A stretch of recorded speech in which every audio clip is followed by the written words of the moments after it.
Halo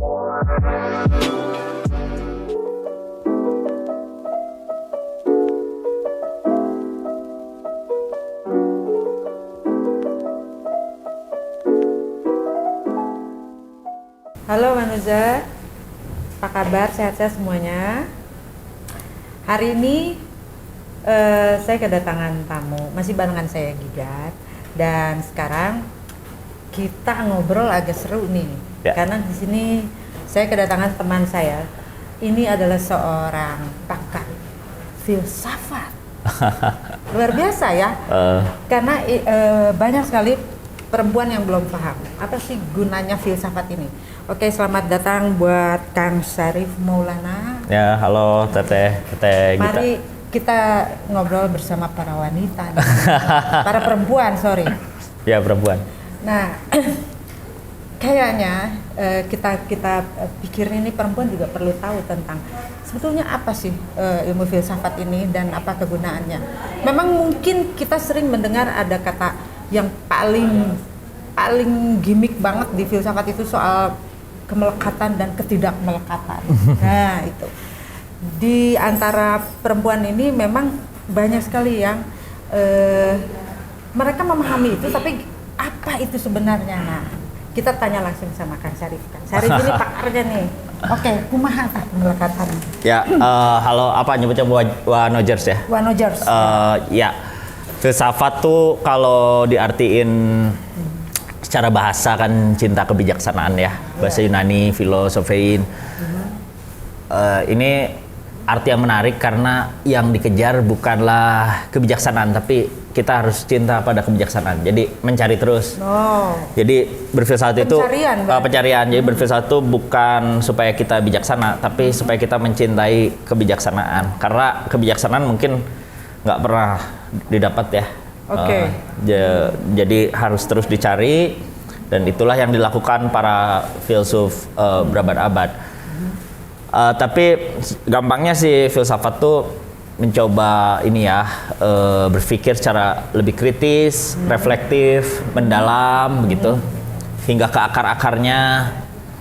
Memang ada satu keilmuan tersendiri filsafat itu, sehingga tidak semua orang yang berpikir kritis, reflektif, mendalam terus kemudian otomatis dikatakan berfilsafat, walaupun itu hak semua orang. Tapi juga ada satu disiplin keilmuan yang nggak ada bedanya sama orang belajar komunikasi, belajar antropologi, belajar kedokteran. Itu semua kan ada satu disiplin yang khas sehingga orang dikatakan ahli filsafat, ahli sosiologi, ahli antropologi, dan seterusnya.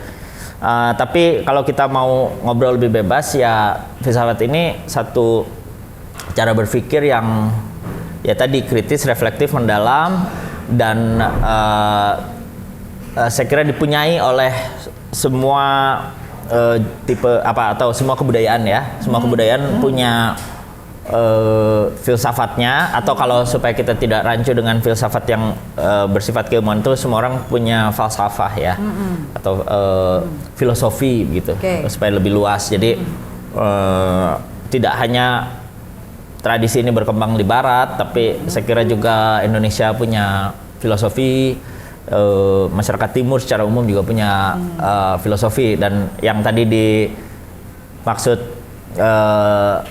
Teh Gita itu soal kemelekatan itu sebenarnya banyak dipelajari di filosofi yang di Timur ya, meskipun Timur Barat ini juga bisa dimasalahkan, tapi kita bisa anggap Timur itu ya satu kebudayaan yang misalnya terikat dengan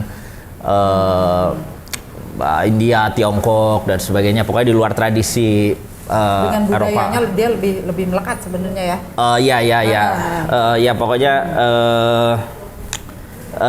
awalnya banyak dipelajari di luar tradisi Barat ya, meskipun Barat kemudian juga bicara kemelekatan dalam istilah yang lain gitu.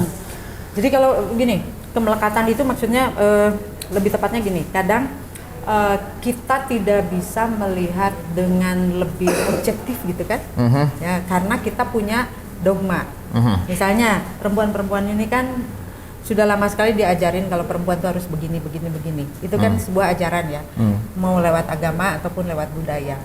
Nah sebetulnya kadang-kadang mereka ada kegelisahan juga di perempuan ini karena merasa ini kayaknya bukan saya gitu kan, atau saya nggak cocok dengan itu, atau ketika dia meyakini dogma-dogma itu dia merasa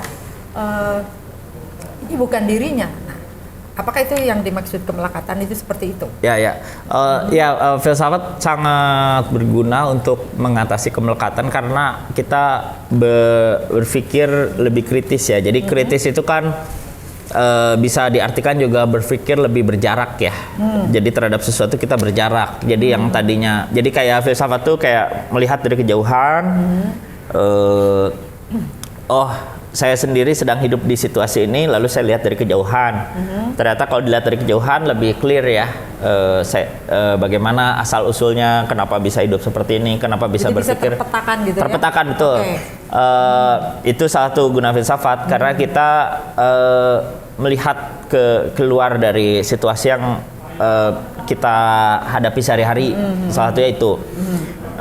Termasuk dalam kondisi perempuan misalnya dengan filsafat kita bisa kayak mengetahui apakah hal-hal yang menjadi dalam tanda kutip kodrat perempuan itu benar-benar kodrat atau bentukan masyarakat atau konstruksi atau satu pengembangan atau perjalanan sejarah atau bahkan dibentuk sedemikian rupa misalnya oleh patriarki misalnya supaya kondisi perempuan tetap demikian. Nah, dengan filsafat saya kira gunanya adalah untuk melihat apakah benar begitu dari sononya, kodratnya, atau ini satu bentukan sejarah, satu bentukan masyarakat yang kalau kita menyadari itu adalah sebuah bentukan maka kita bisa mengubahnya. Gitu. Jadi gini, berpikir kritis itu sebenarnya sangat dibutuhkan oleh setiap manusia ya. Ya, betul. Nah, tapi kan ada berpikir kritis nih dampaknya apa? Nah, itu. Karena ini kan perlu effort nih. Berpikir kritis tuh perlu keberanian.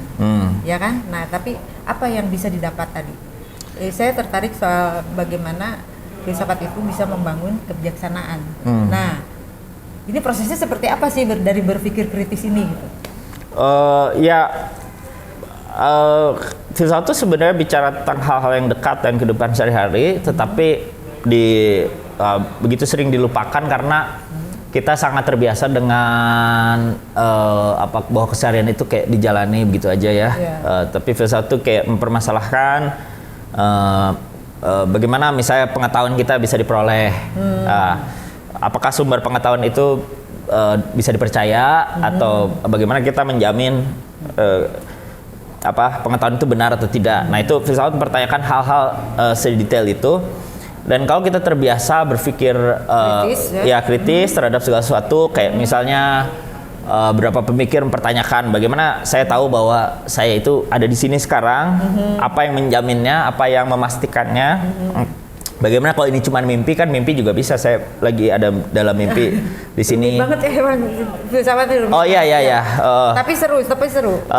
Nah, dengan terbiasa berpikir seperti itu ya kita bisa mulai masuk pada wilayah-wilayah misalnya gender ya. Bagaimana saya tahu misalnya saya seorang laki-laki, apakah karena dari kecil saya dikatakan oleh orang tua saya bahwa saya laki-laki, apakah karena saya punya jenis kelamin yang diidentikan dengan laki-laki, lalu bagaimana menjadi laki-laki itu, apakah sepaket dengan stereotipnya, apakah sepaket dengan tuntutan masyarakat, atau sebenarnya tidak ada yang namanya tuntutan masyarakat itu, karena yang ada hanya kondisi-kondisi biologis tertentu yang membedakan laki dan perempuan, dan selebihnya nggak ada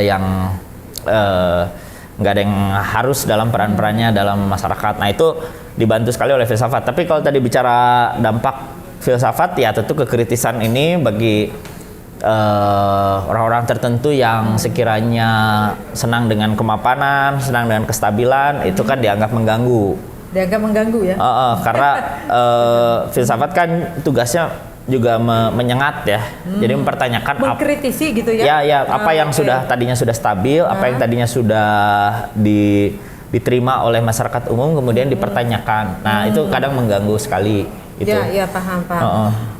Mungkin kalau untuk di kondisi di timur ini karena memang timur itu identik dengan agama ya. Ya, Agama identik. sangat kuat di sini, sangat kuat. Jadi filsafat pun juga mungkin diterima harus memakai dasar-dasar itu. Ya. Kebanyakan ya. Ya. Begitu kan kondisinya. Nah, untuk mempelajari filsafat nih memang perlu satu effort atau keberanian untuk lepas dulu dari Dogma. segala dogma itu dan mempertanyakan apa yang sedang terjadi di kehidupan kita misalnya. Iya. Ketika seorang perempuan lagi ngadepin masalah gitu, kadang-kadang seperti tidak ada jalan keluar ya. Mungkin berpikir kritis ini sangat dibutuhkan ya. Iya, harus keluar Secara dari tidak langsung, ya dogma itu harus bisa berpikir keluar dogma ya, termasuk tidak hanya dogma agama ya, tapi dogma-dogma yang sifatnya mengakar kuat dalam masyarakat ya. Misalnya ada semacam dogma bahwa ya kalau kaitannya dengan peran perempuan kan, bahwa perempuan itu dulu dapur, kasur, sumur ya. Hanya itu fungsinya tehnya. Fungsinya itu. Terus dulu suka dikasih tahu perempuan harus bikin sambal enak. Perempuan tuh harus bikin sambal enak berarti enak gitu ya, sambalnya. Ya. Nah, yang kayak gitu-gitu kan kemudian mereduksi peran perempuan menjadi hanya sekedar hal-hal yang itu gitu ya. Padahal ya perempuan harusnya punya kesempatan yang sama itu dulu ya, kesempatan memaksimalkan potensinya ya. Ya. Jadi beberapa pandangan gender itu melihat bahwa yang disoroti bukan kemampuan perempuan yang seolah di bawah laki-laki, tapi kesempatannya tidak terbuka gitu. Nah kan orang-orang kemudian yang nggak ngerti persoalan ini kemudian mengatakan ya sok perempuan disuruh jadi satpam kuli bangunan mau nggak? Kan nggak mau, pasti kudu laki-laki. Nah sebenarnya nggak gitu. Itu keliru poin sebenarnya. Sebenarnya perempuan kalau dia mau jadi kuli bangunan, mau jadi satpam itu boleh saja kalau ada kesempatannya, tinggal mereka apakah maksimal gitu? Tapi yang penting kesempatannya ada dulu, jangan distereotipkan, jangan dianggap tidak mungkin bisa dan sebagainya. Itu kan masih biasa sekali dalam masyarakat kita melihat misalnya perempuan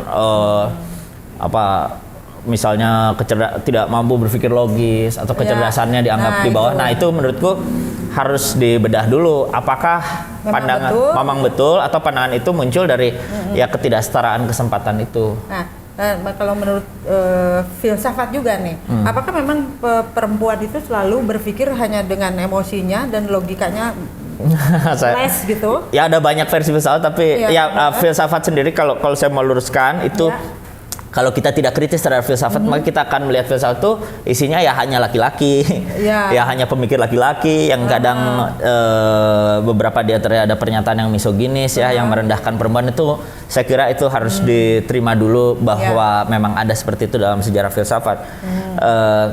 Tapi ya saya baca-baca beberapa literatur ya memang pandangan bahwa laki-laki menggunakan logika, perempuan lebih banyak menggunakan emosi itu ya itu juga konstruksi ya.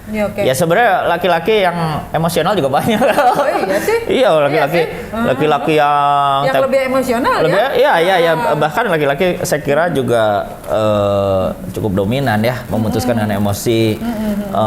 Ya kenyataannya ada berapa perempuan pemikir seperti ya Gilashare ya aku sebut itu ahli matematik, ahli logika, itu juga sangat bagus. Dan aku baca literatur tentang estetika ya, ada penulisnya Caroline Korsmeyer, itu dia menyatakan bahwa banyak seniman itu seolah-olah dalam sejarah itu laki-laki ya. Kalau zaman sekarang tentu banyak perempuan seniman ya, tapi dalam sejarah itu banyaknya laki-laki.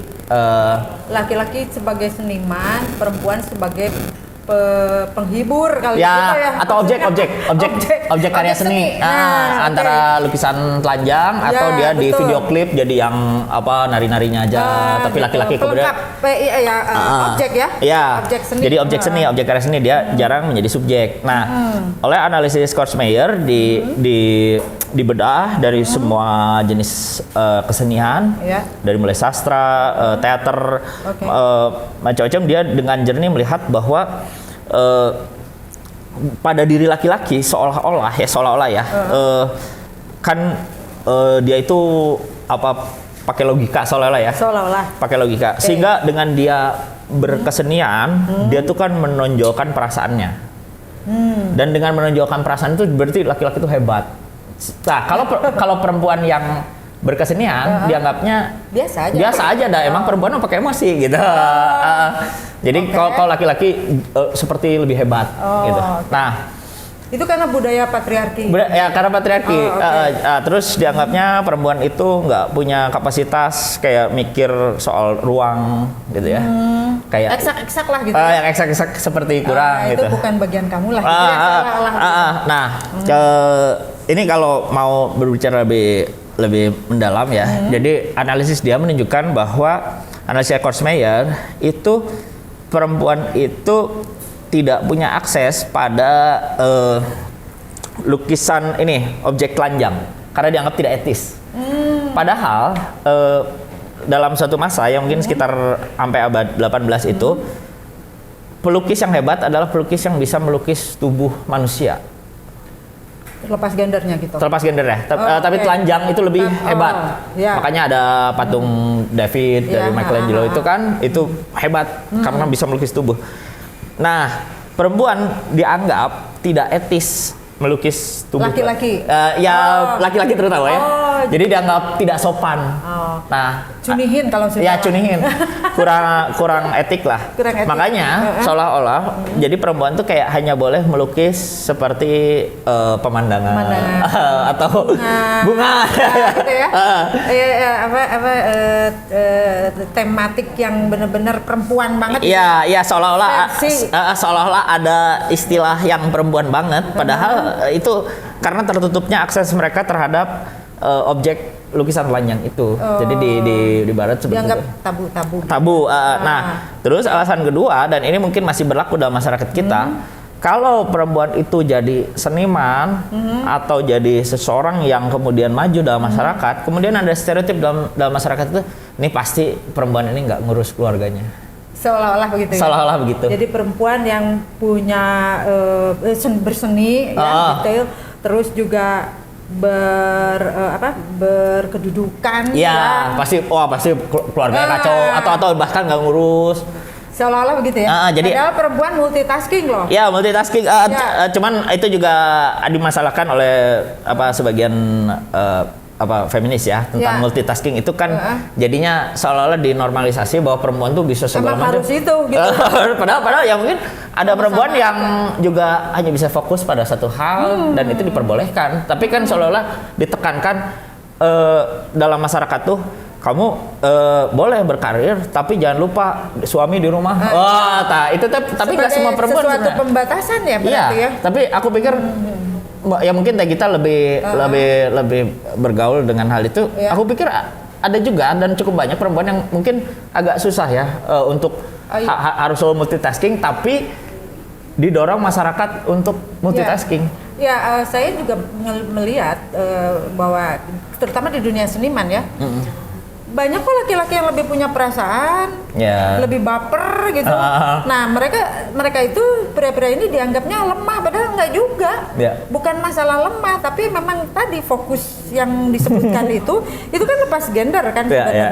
Nah, ini mungkin yang perlu diketahui oleh para perempuan tentang potensi ya. Jadi kadang-kadang mungkin ini sedikit membatasi pengembangan potensi, padahal potensinya kan bisa menjadi sesuatu yang mungkin bisa menjadi mitra dari laki-laki nih. Iya kan?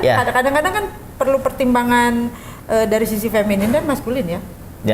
Untuk keseimbangan gitu. Nah, terutama nih saya agak interest mengenai gimana filsafat memandang sebuah cinta dalam perspektifnya filsafat nih, gimana? Cintanya apa nih kita? Ya ada banyak teori tentang itu ya. Tapi yang sering saya jadikan pegangan itu sebenarnya apa yang maksud cinta itu adalah bunga-bunga dari ini ya, dari kepentingan ini ya ekonomi tadinya. Kepentingan ekonomi ya? Iya. Bukan kepentingan hormon. Itu hormon versi yang lain, Oke. tapi ada satu pemikir dalam filsafat namanya Friedrich Engels, dia menganalisis dari struktur masyarakat itu dulu tuh bisa puluh ribuan tahun yang lalu tidak ada yang namanya pernikahan monogami ya. Tidak ada yang namanya pernikahan monogami. Jadi dulu itu masyarakat bisa berkumpul, biasa berkumpul, dan perempuan itu bisa mengandung dari lelaki manapun. Oh gitu ya? Jadi tidak ada semacam norma yang mengatakan ini anak siapa, ini kamu mengandung anak siapa. Jadi karena fungsinya untuk reproduksi, untuk kepentingan masyarakat, ya beranak pinak lah untuk perkembangbiakan, untuk membantu dalam peradaban pertanian. itu ya. Oke. Jadi tidak penting. Nah, sampai suatu saat laki-laki mulai sering berburu keluar, lalu karena dia punya massa otot lebih besar ya, jadi dia diabur gitulah. Jadi dia bisa berburu lebih sering, membawa pulang buruannya, dan mulai dia memikirkan atas hasil tangkapan saya atas hasil usaha keras saya harus mempertahankan harta ini, dan supaya bisa mempertahankan harta ini saya harus tahu siapa pewaris saya. Oke. Maka itu mulailah laki-laki mengklaim ini anak siapa, sehingga dia mulai sebagai legasi keturunannya. Ya, legasinya dia mulai ingin kejelasan, dan disitulah laki-laki mulai menempatkan perempuan dalam area yang lebih domestik. Begitu. Dan mulailah pergeseran ke arah patrilineal ya. Gitu. Jadi poin dari pemikiran Engels itu adalah awal mulai ada ke arah monogami itu karena ada kepentingan dari laki-laki untuk mempertahankan private propertinya supaya jelas garis warisnya itu. Itu. Patriarki. Ya. Nah, tapi dalam perkembangan peradaban kan terlihat kurang beradab begitulah. Kalau laki-laki kemudian menikahi perempuan hanya dengan motif seperti itu. Nah, akhirnya dibuatlah pernikahan monogami. Lalu disitulah tumbuh seolah-olah ada cinta yang sakral. Jadi kalau menurut filsafat nih cinta seolah-olah ya, masih dianggapnya sebagai seolah-olah. Ya, dalam teorinya Engels begitu, dan aku masih ngerasa ini masih relevan karena maksudnya kita sering mengartikan cinta tuh sebagai sesuatu yang romantis atau bahkan sakral gitu ya, seolah-olah itu datang dari Tuhan sebenarnya. Tapi sebenarnya kita mencari cinta itu ada pertimbangan ekonomi, politik gitu ya. Sebetulnya begitu. Iya, kalau bibit bebet bobot kan, bibit bebet bobot tuh kan satu pernyataan bahwa sebenarnya cinta itu nggak penting-penting amat. Dalam pernyataan bibit bebet bobot sebenarnya ya udah yang penting bibit keturunan, bebet apa? Bebet, bobot, bebet tuh apa ya? Bebet itu apa ya? Bibit itu kan keturunannya. Jadi bebet itu mungkin lebih ke kebiasaannya, culture-nya. Sama bobot itu quality-nya. Quality ya, mungkin ada kekayaan dan sebagainya ya. Itu lebih ke sana. Tapi pernyataan dilihat bibit bebet bobot itu artinya kan sebenarnya cinta nggak penting-penting amat. Gitu. Ya, kalau secara filsafat ya. Ya, jadi setelah bibit bebet itu cocok. Ya. Dianggapnya cinta akan datang. Cinta akan datang gitu. Atau jadi ya sebenarnya gini, kalau kita nyari jodoh, kita sering mengatakan, "Oh, saya punya kriteria ABCD. Kalau dia S1 ya jodohnya harus S1." Ya. Itu bebet tuh gitu. Ya, kalau ya saya punya kekayaan misalnya 100 juta ya kalau bisa jangan terlalu jauh. Nah, oleh Engels dikatakan bahwa sebenarnya kita selalu punya pertimbangan ekonomi gitu, tetapi supaya tidak terlalu tampak matre gitu ya. Jadi bahwa saya mencintai, saya dipersatukan oleh satu perasaan yang mendalam gitu. Itu menarik loh. Kadang-kadang mungkin kita banyak juga orang melakukan pernikahan, dasar pemikirannya kan macam-macam ya. Iya. Tapi dasar itu kan sebenarnya penting. Bisa dibilang persamaan gaya hidup dulu kan? Iya. Bisa dibilang hampir segalanya kalau buat Engels. Jadi dari gaya hidup itu sampai ketemulah yang namanya chemistry gitu. Ya. Nah, apakah chemistry itu ada ataukah memang hanya diada-adain gitu filsafat nih? Ya aku tidak bisa bilang itu ada apa nggak, tapi Ya. ada kemungkinan bahwa chemistry itu ya diromantisasi hasil kita kecocokan secara ekonomi. Makanya kan banyak masalah perceraian atau apa tuh karena masalah ekonomi itu seolah-olah itu berlebihan kadang, atau tapi mungkin itulah dasar dari segala kenapa manusia berkumpul, betul, kenapa betul. bersatu gitu ya. Ada semacam anekdot yang bilang, jadi katanya gini, pernikahan itu hanya dua masalahnya, ekonomi dan seks. Ya. Jangan-jangan itu pemikir filsafat ya? Karena pada akhirnya cinta itu ya penting nggak penting sih gitu. Mungkin itu romantisasi dari kepentingan ekonomi. Oke. Ya misalnya kenapa orang monogami?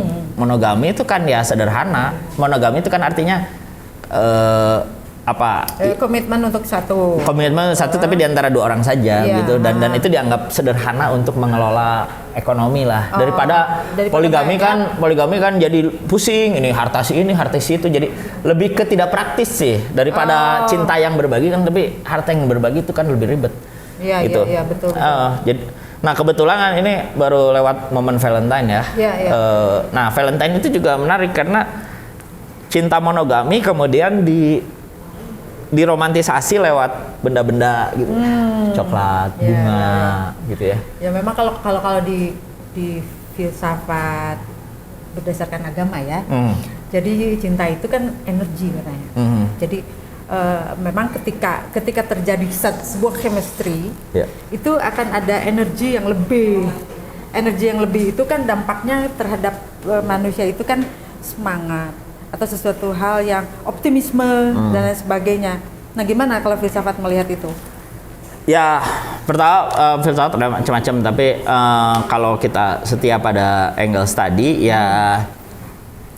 ya kadang-kadang agama juga meromantisasi ya, termasuk kodrat orang dalam berpasangan, kayak seolah-olah ada peran laki-laki sebagai imam.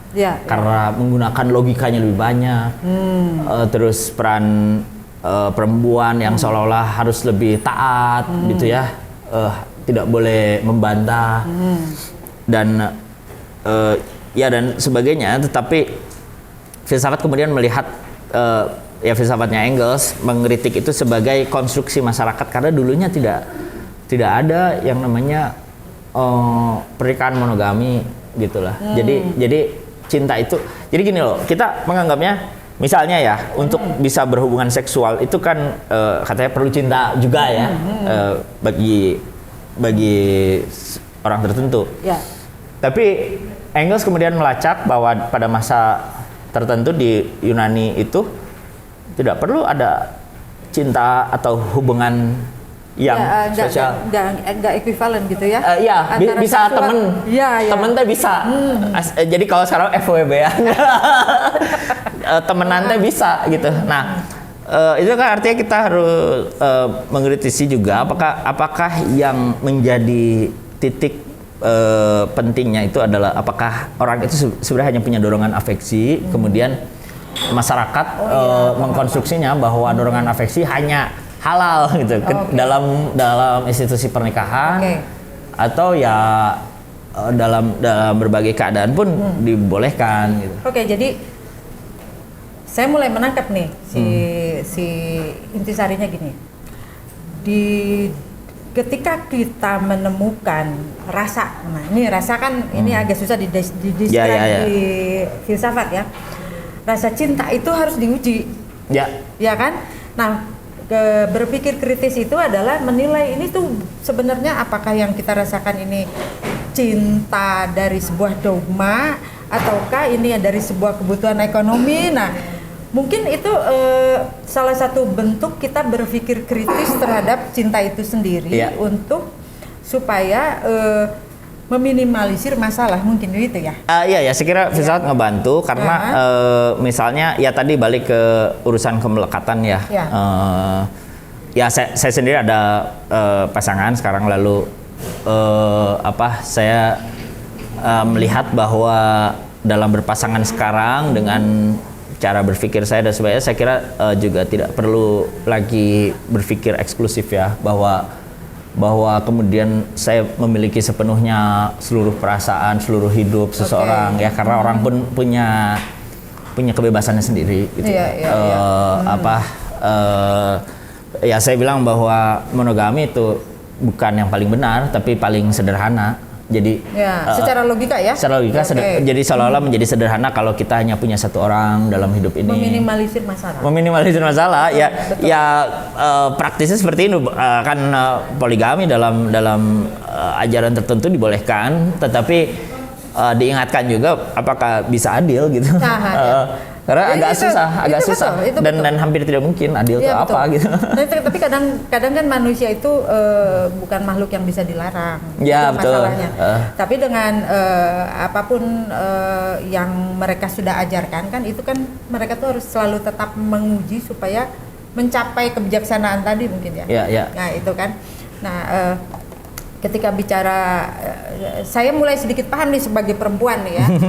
Jangan-jangan memang filsafat ini diperlukan supaya ketika kita memiliki rasa cinta pun juga logika kita nih harus dikritisi apa cinta yang kita rasakan tuh apakah kan macam-macam ya cinta. Kalau dulu ada orang-orang ini mengkategorikan misalnya ada eros ya, atau sensual love ya. Jadi cinta yang menuju pada dorongan seksual, atau cinta yang murni, platonik gitu ya.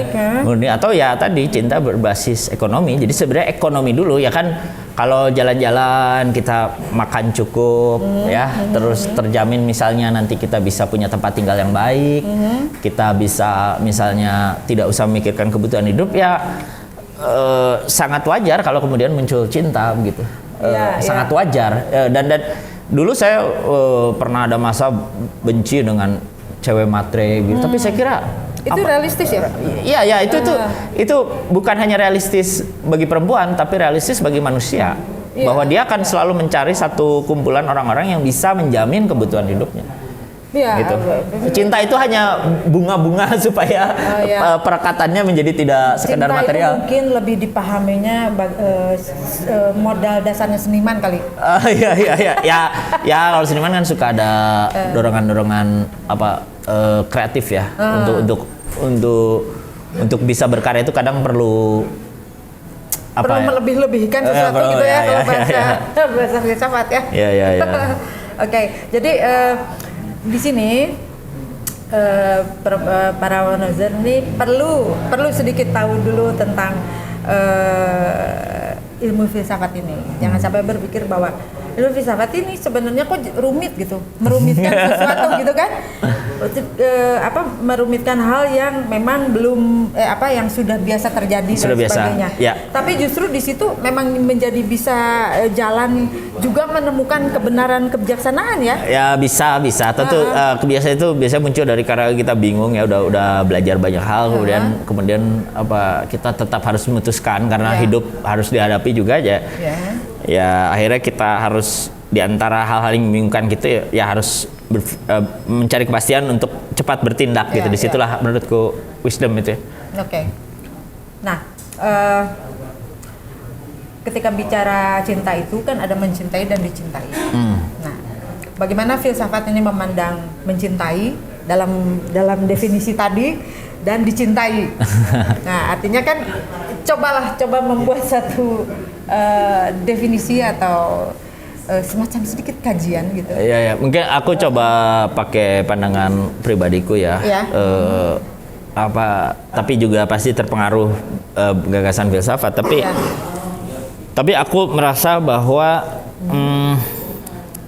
mencintai dan dicintai itu sebenarnya banyak seolah-olah ada ketulusan ya, seolah-olah mencintai itu artinya memberi sepenuh hati, dicintai itu artinya menerima cinta sepenuh hati. Tapi aku pikir semua bentuk cinta itu ada unsur egoisnya ya, karena ketika kita untuk kebutuhannya gitu. Ya, karena aku nggak yakin bahwa orang mencintai itu benar-benar memberikan sepenuhnya buat orang lain, karena mencintai itu artinya juga dia memenuhi egonya untuk memberi. Oke. Jadi kadang-kadang memang ada kebutuhan bagi diri kita masing-masing untuk mencintai, yang mana dalam mencintai itu memang ada rasa sakitnya, tetapi ada kepuasan gitu. Gitu. Jadi ada kepuasan memberi, kayak kita itu memberi, menyantuni orang kan. Ada kepuasan. Ya, selain kita memberi, kita juga punya rasa puas dari situ, senang. Iya. Senang itu ya. Ada rasa senang, dan itu sisi egois dari manusia. Jadi sebenarnya apa yang disebut mencintai adalah kita mendapatkan orang yang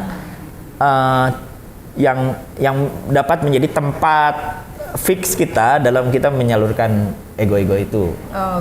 Jadi sebenarnya tidak ada yang namanya istilah. Saya pernah ditanya oleh seorang teman, apakah kamu mencintai perempuan itu ikhlas apa enggak?